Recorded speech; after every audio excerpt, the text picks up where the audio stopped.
I was the fake heiress of a wealthy family. After the real heiress returned, the whole family waited for me to go crazy and fight for favor, but I just quickly packed my bags. Finally, I can leave. Thank you. Thank you. The real heiress was stunned. You don't hate me. I patted her shoulder. Sister, do you know the rules of this family? Morning runs at 6 a.m.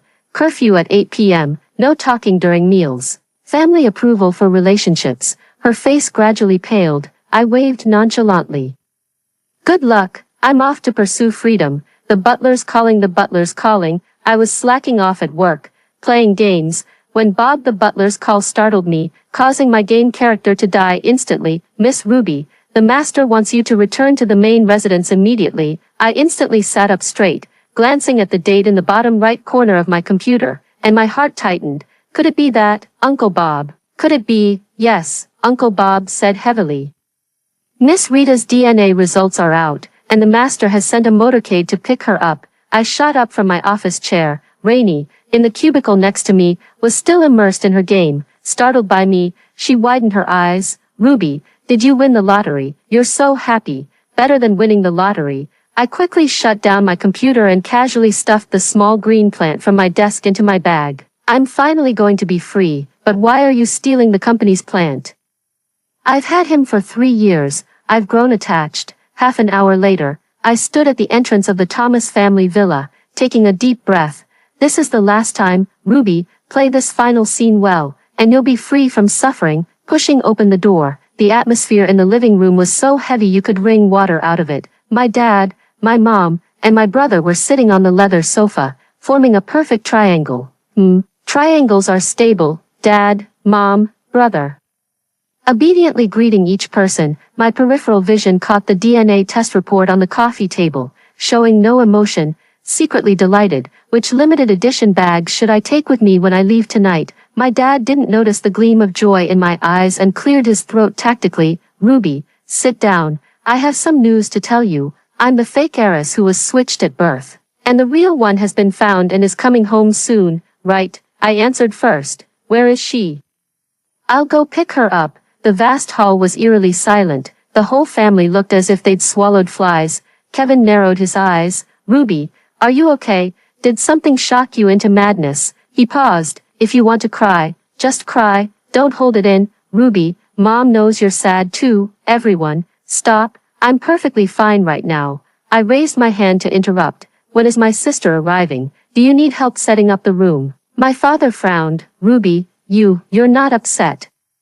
Dad still loves you. Why should I be upset? I blinked. Having another sister is wonderful. 3 pairs of eyes stared at me suspiciously, clearly disbelieving. In their script, I should now be, A, breaking down in tears, B, flipping the table in rage, C, pass out directly. In fact, they had even prepared to let Rita in only after my emotions had settled down. Rita is back. Your identity. Kevin reminded in a low voice, eerily anticipating me to lose it immediately. What a pity.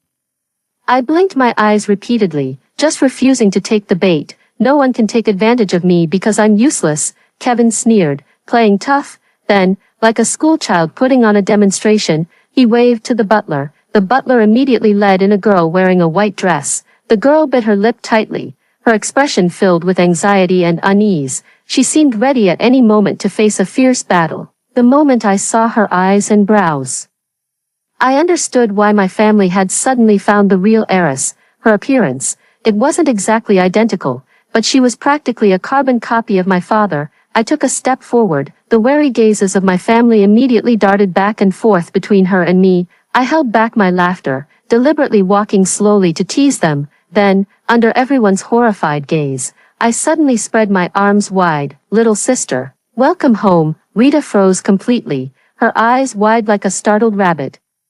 Stammering as she asked, You don't hate me. I took your place. Hate you. I couldn't thank you enough. Just as I was about to speak, a sudden, rhythmic wail erupted from behind me. My mother, in the manner of a loving mother, rushed over and pulled Rita into her embrace. My poor suffering daughter. The corner of my mouth twitched as I silently took 2 steps aside to make room for my dad and brother's performance. The 4 of them clung together in a huddle.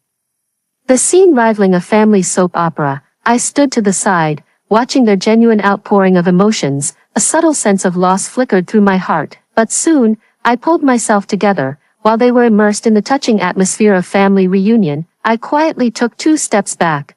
Turning around, I went upstairs and began packing my luggage with swift movements. The first thing I did was throw the book, How to Be an Elegant Socialite, from my bedside into the trash. 20 minutes later, I appeared at the top of the stairs, dragging my suitcase. The expressions on my family's faces instantly froze, a mix of shock and disbelief. Ruby, what on earth are you doing? Is this any way for a wealthy heiress to behave? I'm making space for my sister. Rita stood there at a loss. Sis, you don't have to. Noticing her unease, I patted her shoulder warmly. Sis, do you know the rules of this house? She shook her head in confusion. I started counting on my fingers. Morning runs at 6 a.m. every day, an 8 p.m. curfew at night, no noise while eating, relationships requiring family approval. Oh, right. Remember when I had my first date at 17, the family sent 3 bodyguards to follow us, and in the end, they scared the boy so much he transferred schools. Her face gradually paled as she timidly looked at her parents. My mom interrupted me. Ruby, don't scare your sister. I wasn't scaring her, just a normal day. My brother was the quickest to react. He was the first to realize something was off, asking me where I was going. To be a normal person, his eyes looked like he'd seen a ghost, and he took a long stride, blocking my way. You've been pampered since childhood. Do you really think you could survive without the Thomas family? I stopped and gave him a mysterious smile. Brother, care to guess how much secret savings I've stashed away over the years? To be honest, all I want to do now is thank the heavens for finally opening their eyes. Rita grabbed my fur coat, her eyes brimming with tears. Sis, don't go. I affectionately patted her head. Be good. From now on, you're the only hope of the Thomas family. With that, I waved my hand nonchalantly and pushed my suitcase out of the Cheng family without looking back. Good luck. I'm off to pursue freedom. Outside, my best friend Rainey was waiting for me in her Hummer, and nearly dropped her jaw when she saw my outfit. Ruby, are you eloping? Clicking in my high heels, I trotted all the way. It's more thrilling than eloping. This is a jailbreak. I fastened my seatbelt and urged impatiently, hurry, hurry, drive, before they realize what's happening, as the engine roared to life. I took one last look at the Thomas family estate where I'd lived for over 20 years. I let out a villainous, triumphant laugh. Ruby, am finally free. I don't know if it's just my imagination, but I faintly heard my mom screaming behind me. Stop her. She's got my crocodile Birkin in her suitcase. So girl, where are we going to celebrate? Rainey's words reminded me. Celebration, yes. Such a joyous occasion must be properly celebrated. I rubbed my hands together excitedly. Pulling out the 100 things to do after escaping the Thomas family list I had previously written in my phone's notes, I passionately declared, first stop, stinky tofu, second stop, river snails rice noodle, third stop, barbecue. Outside the car window, the wind whistled in, bringing with it the smoky aroma of street food, mixed with the scent of cumin. In the past, what I ate at every meal in the Thomas family was controlled by a dedicated person. Don't eat what makes you fat. Avoid anything that turns your complexion yellow, and absolutely no stinky foods. But now, I roll down the car window, cheer loudly, and shout into the night sky, screw high society etiquette, I'm gonna be a happy foodie. Give me a break. Your pampered stomach would end up in the hospital after just a few skewers of barbecue. Rainey paused, then added meaningfully, besides, do you think Lucas is just gonna stand by and watch? I choked instantly, my arrogance deflated by half. Lucas.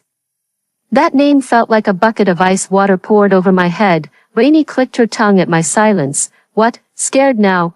I tugged at the corner of my mouth. It's not that I'm cowardly. Marriage alliances are about core interest exchanges between 2 families. The most reliable choice is naturally their own daughter. Who the hell am I to qualify? It's better to be sensible and keep my distance proactively. Cut the crap. You 2 grew up together since childhood. Lucas has always.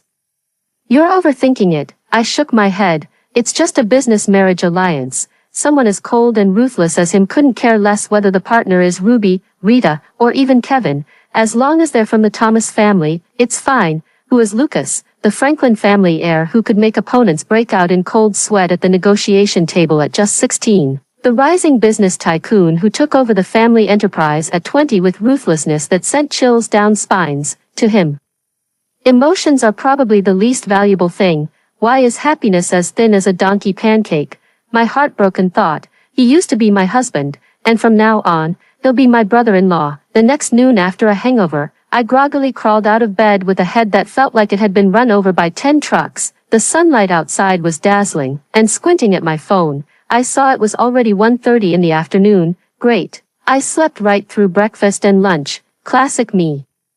My phone is flooded with Rainy's message bombardment. So, did you have a good time with Lucas last night? How many spots did you check off? Bed, couch, in front of the mirror, by the floor-to-ceiling window. Don't thank me too much. It's not like you haven't been eyeing him for ages. Losing control is only human. Blinking like crazy. Jiff. Speaking of which, that kid Lucas is really living the good life. I wanna bury my face in it too. What Lucas? Where did this Lucas come from? I rubbed my temples, trying to dig up some clues from my fragmented memories, but my mind was just a chaotic mess. Scroll down. There's another video. The moment I clicked it open, I nearly threw my phone away. In the footage, my face was flushed, eyes dazed, standing on a plastic stool, gazing at the starry sky at a 45-degree angle, melancholically sipping AD calcium milk, and speaking with profound solemnity. Rainy, you must remember, love may betray you, but cupcakes never will. Rainy's voiceover drips with disdain. Speak human language. I solemnly extend a finger, pressing it against the camera lens. With her other hand, she slowly pulled a pristine white chef's hat from her bag and solemnly placed it on her head, her voice grave. The old Ruby is dead. The one standing before you now is bad Ruby, the woman who will make you queue for 3 hours and still not get her signature cheesecake. Rainy's sense of humor is so easily triggered that her laughter reached the next table, causing the camera to shake wildly. Ha ha ha, you're such a chinibu. Wait, her voice in the video suddenly froze. Behind you, I scoffed without turning my head, trying to trick me again. Last time at KTV you pulled the same. The next second, the me in the video suddenly froze, because a slender, pale hand in the shot rested on my shoulder. Drunkenly, I turned around and met a pair of familiar, slightly helpless eyes. It was Lucas. Lucas was dressed in a sharp suit with a meticulously knotted tie, exuding an elite aura that clashed starkly with the smoky, casual vibe of the barbecue stall. Meanwhile, I was standing on a plastic stool, wearing a chef's hat and holding a half-empty bottle of AD calcium milk. The air froze. In the video, I blinked, then suddenly grinned and reached out to poke his cheek. Why is Lucas here? Am I dreaming? I leaned closer to Lucas, my eyes hazy with drink, and scrutinized him. But why is this Lucas so cold? He doesn't even smile. As I spoke, I suddenly cupped his face with both hands and pulled it upwards with force, forced to pull out a smile for him. I pushed Lucas's glasses askew, behind the lenses. Those usually calm eyes widened uncharacteristically, long lashes fluttering slightly. The video abruptly ended. My phone clattered onto the bed. I slid to the floor, covered my face, and let out a desperate wail. Just let me die. As I was contemplating how to gracefully escape Earth, my phone suddenly rang. Caller ID, Ice Lucas. I fumbled to answer the call, my voice shaky. Hello. On the other end, his voice was deep, carrying a hint of barely noticeable exhaustion. Awake. I'm awake. I curled up into a ball. Headache. Kind of. The kitchen's on the second floor. The cook made you some hangover soup. Your house. Second floor. I suddenly realized something, looking around. An unfamiliar bedroom with a minimalist black, white, and gray style. On the nightstand, there was also a half-finished glass of iced Americano. This is Lucas's damn bedroom. Wait, how did I end up at your place? There was a 2-second silence on the other end of the line. You got drunk last night, threw up all over me, and ruined your own clothes too. I said I'd take you back to the Thomas family, but you clung to the lamppost, refusing to leave, saying, I'd rather die than go back. In the end, you even grabbed my sleeve and said you wanted to elope with me, asking if I was willing. Rainy seemed to have something urgent. She grabbed the car keys and turned to leave, as if she'd made up her mind about something. So, I had no choice but to take you back to my place first. My toes have already started constructing a 3-bedroom apartment. Then we didn't do that thing, or anything we shouldn't have. Right, you don't remember anything from last night. His tone sounded incredulous, but he choked back his words halfway through. My heart rate instantly spiked to 180, and 1,000 indescribable possibilities flashed through my mind. On the bed, the sofa, in front of the mirror, by the floor-to-ceiling window. Could it be? We actually did it, Ruby. He's your future brother-in-law. You're absolutely shameless. Worse than a beast. I remember. It's just, maybe not everything. I forced a dry laugh, trying to cover up the fact that I couldn't recall anything. The sound of a pen lightly tapping on the desk came through the receiver, each tap striking my already tense nerves. After a moment, an almost imperceptible sigh came from the other end of the phone. Ruby, yes, I reflexively responded. Standing up straight as if called upon by a teacher, you mentioned yesterday, he paused, about opening a cake shop. My heart skipped a beat. Why yes, need investment. I quickly waved my hands in refusal. This little business can hardly be called an investment. I've already calculated. The savings I've accumulated over the years, plus the limited edition bags I've borrowed from home, are more than enough for me to take over a shop. No need. I have the money, Mr. Franklin. Just come visit my business often. All right, he agreed readily. I'll come support you on your opening day. My eyes immediately lit up. This was the god of wealth himself. On the other end of the line, Lucas watched me and let out a soft chuckle, his voice carrying a faint hint of amusement. Just as I thought the conversation was about to end, however, he suddenly threw out an abrupt and seemingly random remark. What if I said yes? Me, never mind.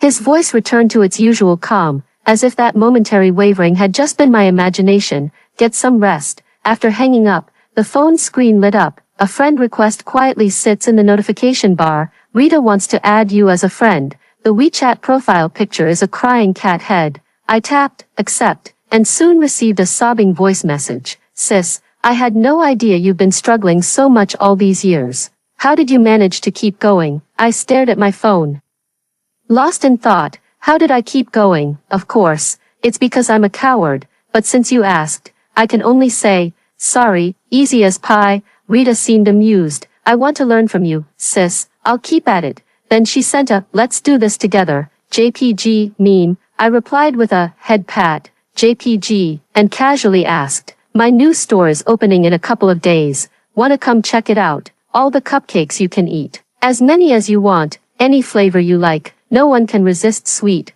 fluffy little cupcakes.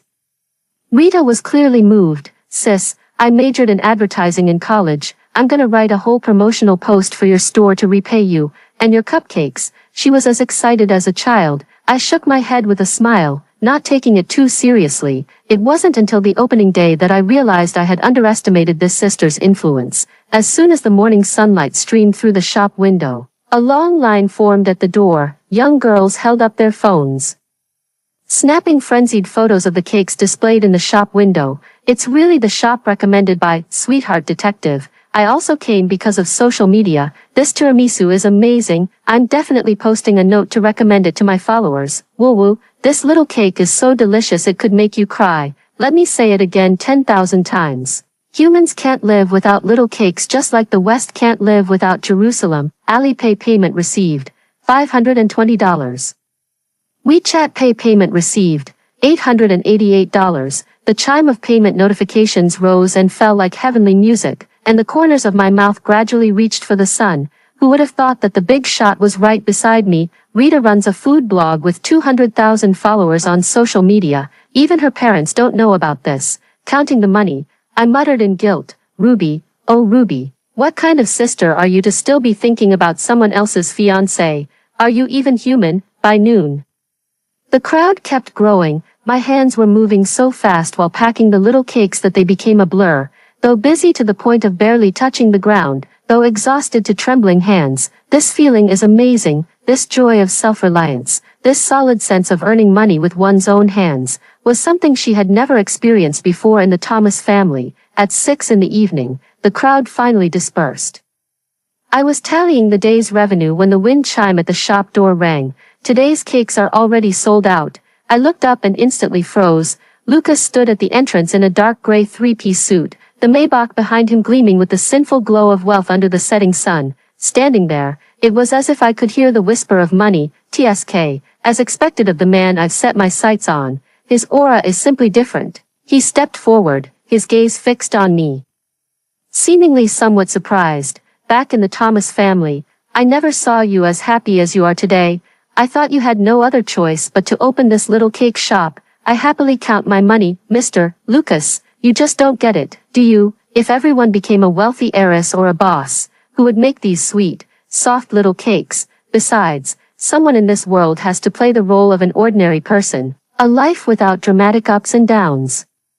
Without thrilling experiences, just peacefully being a happy little character in this world, neither striving nor competing. Lucas fell silent for a moment after hearing this, his gaze sweeping over the empty display case, his voice slightly hoarse. On my way here, I saw someone carrying your cake, smiling so happily. I thought, it must be really delicious. He paused, his voice lowering. I'm sorry I'm late. I'm sorry, it seems I can never appear by your side at the right time.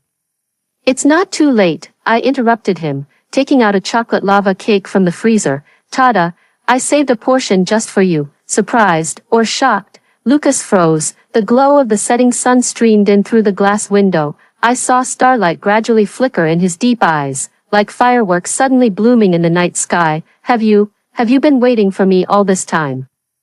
Of course, after all, you're my... I bit my lip, swallowing the heartfelt words that nearly slipped out. My good friend. In the past, I would have confidently declared, you're the man I've set my sights on. Sometimes, I'd even arrogantly lift his sharp jawline with my fingers and add in a husky voice, you're playing with fire, man. Only when I saw the tips of his ears turn crimson did I relent. But now it's impossible. I'm no longer the heiress of a wealthy family. We're from different worlds. It means there's no possibility left between him and me. For the 10,000th time, I crawl in the shadows. Damn it, can the heavens compensate me with another husband with an 8-pack? Lucas took the cake and ate it very slowly. When I came back after finishing my tasks, I realized he had already left at some point. Only the thoroughly scraped clean cake box and a trace of chocolate sauce remained, proving that he had indeed been here.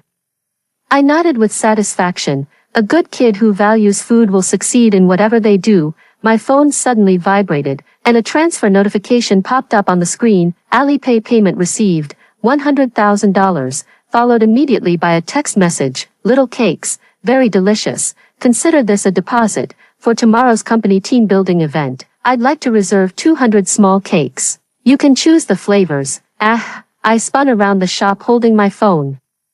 The heavens have finally showered me with fortune. If this deal is done well, not only can we make a hefty profit, but we can also ride the coattails of the Franklin Group to boost our reputation. Wait, I suddenly froze. 200 small cakes, just me alone. That would take from morning till night, wouldn't it, Mr. Franklin? Isn't 200 a bit too much? Even a production team's donkey would. One should have backbone and dare to say no to what's unreasonable. Ding, another heavenly sound. $20,000 received via Alipay, transfer note, overtime bonus. I immediately deleted the words in the chat box and quickly typed, little flying donkey is on the way, mission guaranteed to be completed. It's not my fault, it's just that Lucas gave too much. The sunset hung stubbornly in the sky like an overcooked egg yolk pastry, radiating its last warmth. When I handed the last batch of cupcakes to the delivery rider, I felt completely drained, my soul floating halfway out of my body. Slumped over the counter, I lay like a salted fish that had lost all its dreams, not even wanting to lift a finger. 12 hours, 200 cakes. Even the donkey from the production team would shake its head at this. A notification popped up on my phone. I tapped it open and realized it was from the Plastic Sisters group I had joined earlier. The young ladies in this group are all established socialites from the capital city. They initially added me to the group just for entertainment, but soon realized my personality was as bland as a steamed bun. Give it a pinch, no reaction. Take a bite, it's hard as a rock, boring as hell. My presence was so low-key they forgot to kick me out. Girls, I'm dying of laughter. That newly recognized real heiress of the Thomas family just came by with her mother to say hello. All I did was lift my eyelids slightly and give a light hum, and she froze like a block of wood. Couldn't even string a proper sentence together. Does this country bumpkin even deserve to be in the Thomas family? Although Ruby isn't great, at least she knows some Brazilian jiu-jitsu, which makes her somewhat interesting. So if a hothead like me went, wouldn't she just cry on the spot? I dried my silence. Good heavens, Have these people forgotten I'm still in the group chat? I pressed the voice button and said eerily, just a reminder, I'm still in the group. Feeling that wasn't intimidating enough, I added, whoever dares to bully my sister, I'll make sure they leave on a stretcher. After this message was sent, the group instantly fell silent. Holy crap. Why is Ruby in the group?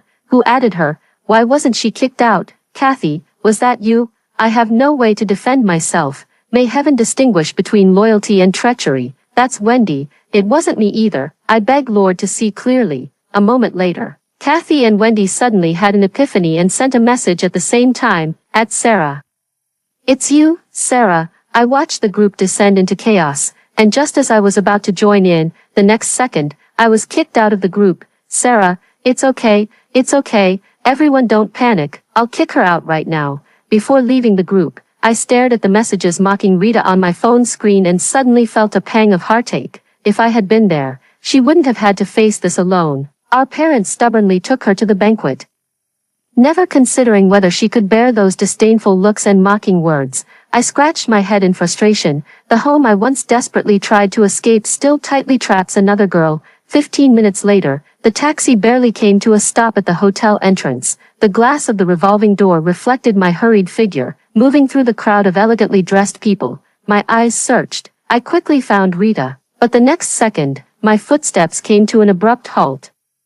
Standing opposite her was Lucas. When he slightly lowered his head to listen, his eyes appeared even more profound. TSK, a sight for sore eyes. I recognized at first glance that this was my long-lost husband. Wait, no, I just remembered. He's going to be my brother-in-law in the future. At most, we're just like brothers. Brothers are just brothers. Brothers can't become wives. If she becomes your wife, you can no longer openly pat your brother on the shoulder and roam the world with swords in hand. If she becomes your wife, you'll only be able to huddle together under the blankets at night, sinking into the warm bed of desire and love. So brothers can only be wives. Oh no, so wives can only be brothers. Sorry, brothers. Damn it, not the right time for this. As the ex-fiancé, my presence would only make the atmosphere more awkward. I glanced around, my gaze settling on the dessert area not far away. Hidden behind the partition, I could eavesdrop on the conversation without being noticed.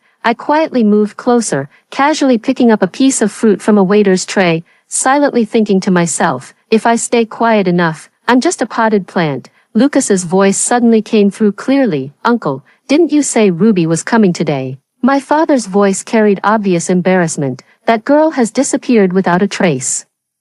She hasn't sent a single message home in all these days. It's really worrying. When I said my daughter was coming, I meant Rita. Lucas was a little disappointed. All right, if there's nothing else, I have something to do later, so I'll be leaving now. Hey, wait. My dad seemed to stop Lucas. You know about our family situation. Ruby isn't our biological child. If you mind, you can choose. My dad didn't finish the latter half of the sentence, but Lucas was smart enough to understand without it being explicitly stated. The air suddenly solidified. My chest felt heavy, as if stuffed with cotton. I had repeatedly prepared myself mentally, but now that it's come to this, why do I still feel sad? I took a fierce bite of the dessert. You've messed with me, and you've hit cotton. Half a minute later, Lucas took 2 steps back, his tone solemn. Uncle, when I used my inheritance as a gamble to persuade the old man to agree to this marriage, it wasn't because I was interested in the market value of the Thomas family. It was simply because the person I was marrying was Ruby. My breath caught in my throat. I hope you understand. I don't have to marry into the Thomas family. I want no one but Ruby. Leaning against the partition, I slowly crouched down, my heart pounding wildly, grinning like a complete fool. The same scene keeps replaying in my mind. I don't want anyone but Ruby. Hearing Lucas's words, my parents' expressions became a mix of 30% relief, 30% pride, and 40% awkwardness. Well, that's actually quite good. Your uncle and aunt overthought things. My mom grabbed Rita's hand and said, then I'll take Rita to meet some new friends, so we won't disturb you. I was left utterly dumbfounded. The speed of her mood change was so fast that even Magician would hand over his business card and ask to be her apprentice. Seeing Lucas about to turn around, I quickly pulled my head back. When I peeked out again, I saw my parents leading Rita into a suite in the distance. I was just about to sneak over to join Rita. Unexpectedly, a man entered the room before me and even closed the door behind him. I narrowed my eyes. Evan, the eldest son of the James family. Although the James family doesn't have as deep-rooted a foundation as the Franklin family, their momentum has been strong in recent years. Is this a blind date from my sister? I sneakily followed. Pressing my ear against the door like a curious cat, consider yourself lucky that I fancy you. Let me tell you, your Thomas family is nothing in our circle. Everyone in our circle has been wealthy since at least their great-grandfather's generation. Everyone knows your family just happened to strike gold by luck during the economic boom, and has been desperately trying to climb the social ladder through marriages. You may think you're clever, but in the eyes of us old money, you're nothing but clowns, no different from beggars. The fire of rage burned in my heart as I forced the door open a crack.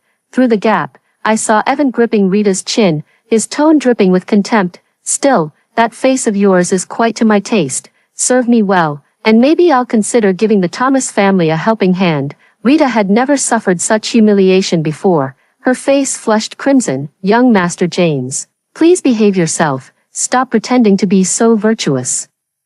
Evan sneered, grabbing her wrist roughly. A wild girl who's just been recognized. Do you really think you're some noble young lady now? Bang! Rita was shoved onto the sofa, then came the sound of fabric rustling and Rita's scream. What are you doing? Let go of me.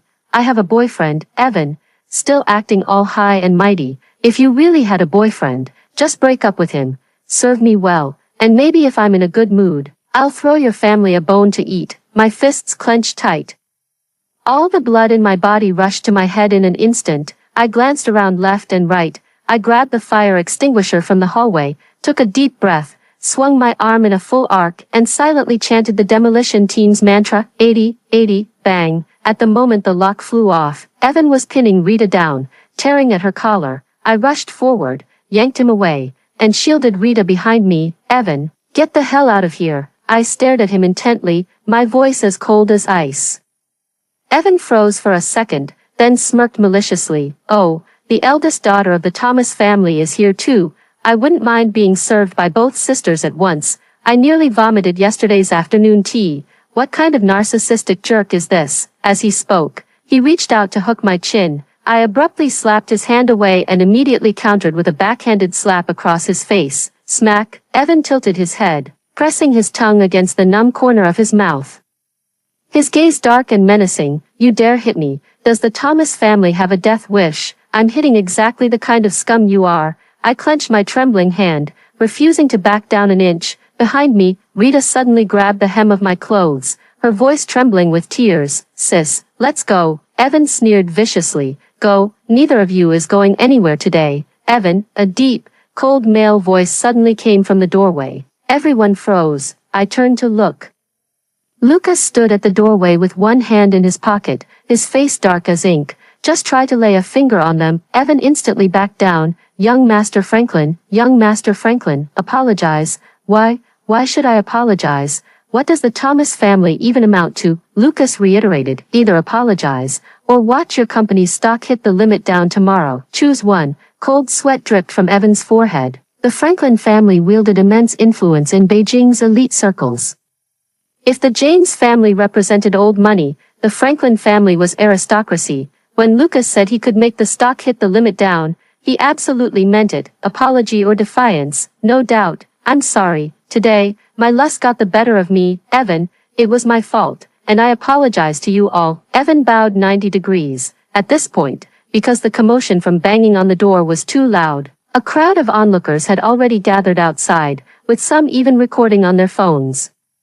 The wealthy sisters are battling the greasy man. This trip was worth it. Amazing, young Master Franklin. It's cold. James is broken. I've disliked Evan for a long time, but his family is powerful. Well done. Young Master James's parents were also in the crowd, their faces instantly turning ashen as they grabbed their son. You disgrace. Get out of this country tomorrow. From now on, the second child will manage the family affairs. After the matter was resolved, Lucas gave a glance, and the bodyguards immediately cleared the area. The heavy carved wooden door closed gently, leaving only Rita and me in the room. She huddled in the corner of the sofa, her expression filled with panic. Only then did I notice how much weight she had lost. The once well-fitted Chanel suit now hung loosely on her, like a child playing dress-up in adult clothes. I poked Rita and whispered, "Girl, you look like a lump of dough that didn't rise properly." It was as if this sentence flipped some kind of switch. Rita suddenly threw herself into my arms and burst into tears. "Sis, I don't want to go home anymore either." Between sobs, she said, "I have to get up at 5 a.m. every day for morning runs." Followed by one intensive training session after another. Last week I fell off my horse during practice, and Mom just said, "A daughter of the Thomas family can't be so delicate." And today, Mother took me to meet other ladies and young misses. A group of young misses were particularly mean to me. They blocked me in the restroom and wouldn't let me leave. Then they made me take off all my jewelry and give it to them, saying, I didn't deserve to wear these things outside. At some unknown time, it began to rain, and the raindrops tapped on the glass like countless tiny hammers tapping on my heart. I held Rita's frail shoulders with a pained heart, waiting until she finally poured out all her grievances in one breath, then wiped away her tears for her. Looking into her tear-filled eyes, I apologized. "I'm sorry, your sister is a coward. I only thought about escaping myself, leaving you behind in that quagmire. If I had been there, they wouldn't have dared to bully you. Do your parents know you're being bullied?" She shook her head. "I don't want to worry them." Then, she mustered her courage. "Sis, can I not have an arranged marriage? I have a boyfriend in college, and we've been together for 3 years. He never looked down on me for being an orphan. He has strong moral values, good manners, and, more importantly, he respects me, in my heart. He's 100 times better than any so-called Prince James or Prince William, but his family is just ordinary. My parents would never agree." Watching her reddening eyes, my guilt reached its peak at that moment. "Don't worry." I wrapped my arm around her shoulders and patted my chest confidently. "Leave it to your big sister." But as soon as I spoke, I found myself in a difficult situation. It would be as hard as climbing to heaven to get my old-fashioned parents to accept a poor boy. Unless, I leaned mysteriously close to her ear. "We fight magic with magic," I whispered in Rita's ear for 10 minutes, after hearing my plan. Her eyes widened. "Sis, will this work?" I nodded. "This is the only way. This room is too dark. We need to open a skylight here. People might not allow it, but if you insist on tearing down the roof, they will come to mediate and be willing to open a window." After Mom and Dad continuously experience unconventional relationships, May-December romances, and lesbian love, then, when you reveal your legitimate boyfriend, he'll seem like an angel descended from heaven by comparison. She still seemed to have some doubts. But what if Mom and Dad do a background check? If they find out I'm an actress, it's over. "You don't have to worry about that. I'll ask Lucas for help, guaranteed. As soon as Mom and Dad do a background check, they'll be horrified to find out that it's all true." He. Rita immediately laughed, her eyes curving as she gave me a thumbs up. "Sis,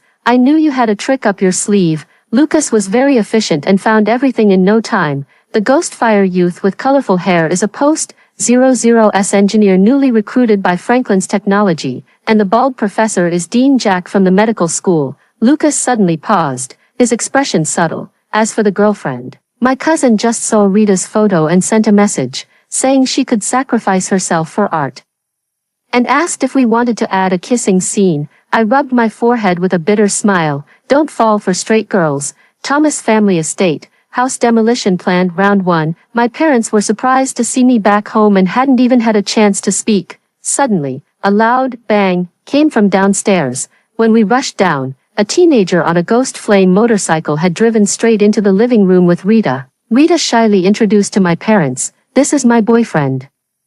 His parents looked at the rainbow-colored hair on his head and weren't very eager to greet him. The punk kid spoke up first. "The night is dark, the road is slippery, and society is complicated. Pleasure to meet you." With that, he stepped forward to shake hands. My mother suddenly stood up from her seat, pretending to exercise. He wasn't discouraged at all and turned to shake hands firmly with my father. My father put on an air of seniority and started brewing tea, asking for information. "How many children are in your family?" "I'm the only one in my family," Rita chimed in from the side. "Being an only child is great." My parents were speechless. I was holding back laughter beside them, running through all the saddest moments of my life in my head. Rita noticed my parents' displeasure and tried to cover for him. "And he's also talented in singing and dancing." Hearing this, the ghost fire boy immediately performed a segment of social dance for us, even bringing Rita along. He kept shouting into the mic while dancing. My parents felt their brains short-circuiting a bit.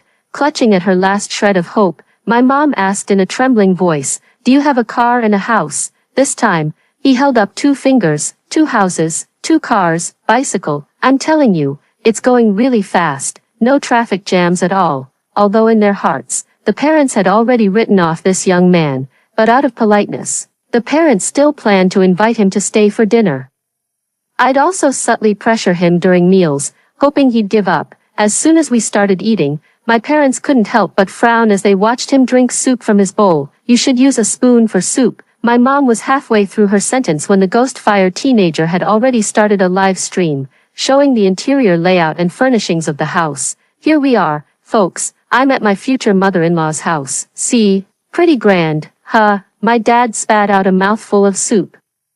And I quickly handed him a tissue. True professionals, they can't sit still for a moment. The young man had barely eaten 2 bites when he flipped the camera to the front-facing one, pointing it at my parents. "Come say hello to everyone in the live stream." My parents didn't react immediately, instinctively saying, "Hello." Then he turned the camera towards Rita and me. The 2 of us readily greeted them. "Huh?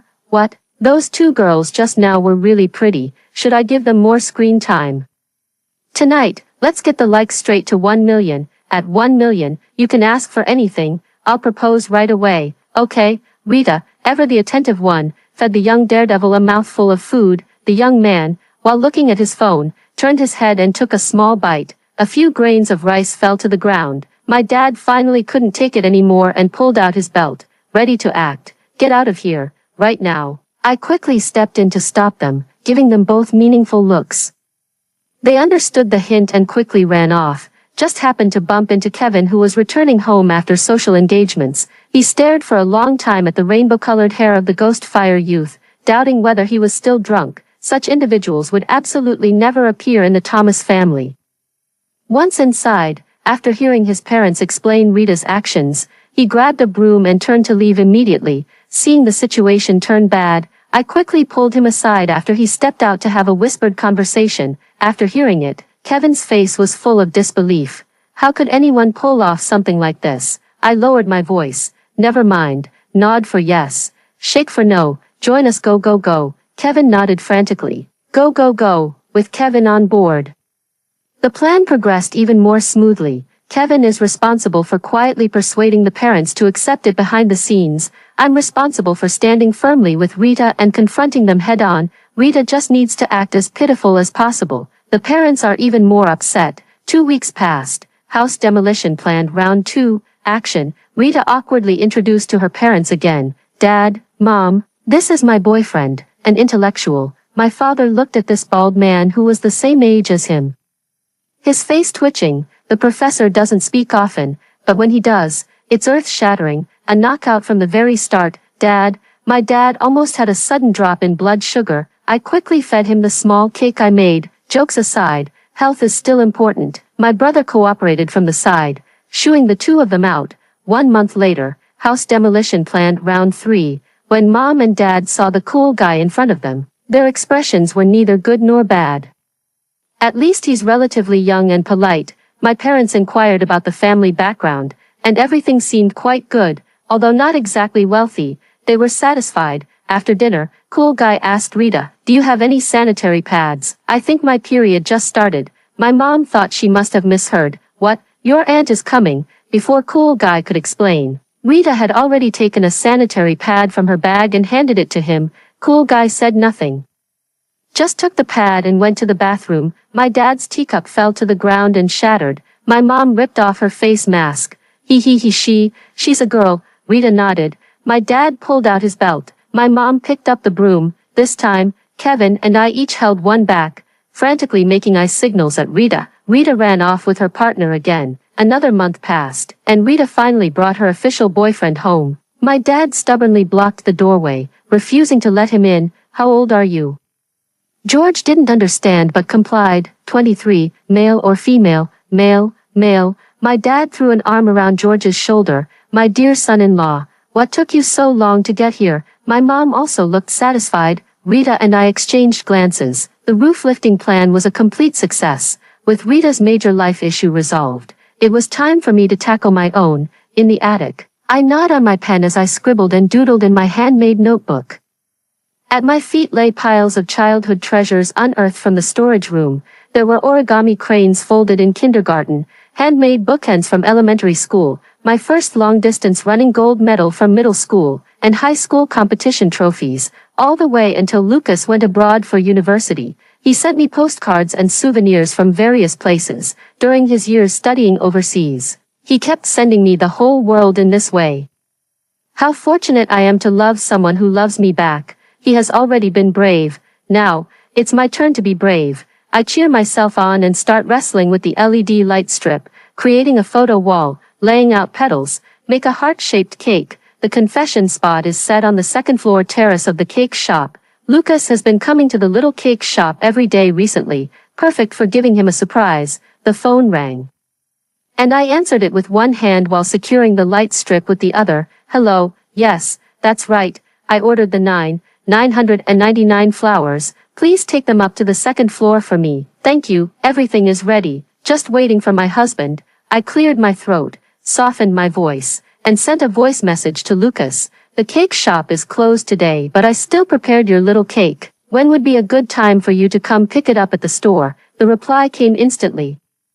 I'll be there right after the meeting, in about an hour. After hanging up, I let out an excited scream. Flustered, I began practicing my heartfelt confession to thin air. Lucas, actually I suddenly forgot the lines. Lucas, no, let me start over. Lucas, I freaking adore you. Give me a straight answer, will ya? Something seems off. Rainey watched my impromptu performance from the video call, laughing like a goose. Ruby, is that a confession or a challenge, if you ask me? You should just say whatever comes to mind. What comes from the heart is always the most sincere. I thought that made sense, so I gave up on the rehearsal. For the next half hour, my heart felt like it was going to leap out of my chest at any moment. I paced back and forth on the terrace, then tidied my hair in a small mirror. I even nervously counted rose petals. He'll say yes immediately. He'll hesitate, then say yes. He'll say yes immediately. When I counted to the 99th rose, the wind chime at the shop door suddenly rang with a crisp sound. When Lucas pushed the door open and entered, the shop was empty. Ruby, I opened the door on the second floor just a crack and called downstairs. I'm up here. Come on up. Okay. Thud, thud, thud, step by step. He slowly ascended the wooden stairs. The footsteps abruptly ceased. 1 minute, 2 minutes. I was so anxious that I wanted to open the door. Then, the door opened. As Lucas moved, the LED light strips suddenly all lit up. He stood where light and shadow met, his gaze sweeping from the floor covered in petals and the photo wall, finally settling on my burning face. His Adam's apple bobbed. Lucas, I walked towards him excitedly, probably because I was too nervous. I tripped over my own feet, and the result was, thud. I ended up prostrating myself before him in the most dramatic fashion. Ruby, he scooped me up, his voice brimming with barely suppressed laughter. Are you trying to wish me an early new year, or are we getting married right here? I wished I could vanish into thin air on the spot. Just as I was about to retort, he suddenly pulled me into his embrace. I stared at him in a daze, feeling his breath brush against the tip of my ear. The distance was so close. His lips were so pink. They looked so soft. I wanted to kiss them. The warm ambient light filtered through his eyelashes, casting delicate shadows across his face. He pulled a velvet box from his pocket, inside which lay a 5-carat diamond ring in quiet repose. Actually, I've had this ring prepared for a long time. I just never had the courage to give it to you. May I put it on for you now? He asked softly, his eyes brimming with starlight. I nodded vigorously, extending my trembling left hand. As he slipped the ring onto my finger, I said sheepishly, I'm sorry.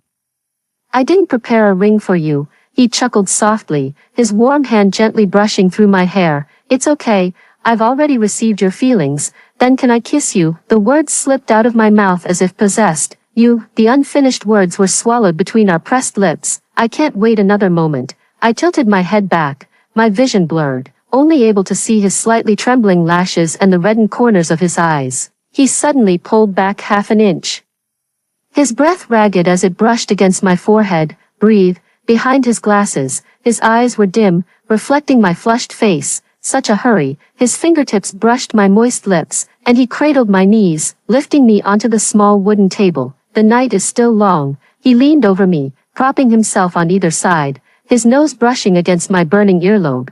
We can take our time. In the distance, a meteor streaked across the night sky. I quietly made a wish. May I share this starry sky with him for the rest of my life. After hearing the story above, what are your thoughts? Feel free to share your opinions in the comments section. Looking forward to hearing from you. If you liked this story, don't forget to like it, share it, and subscribe to my channel. See you next time.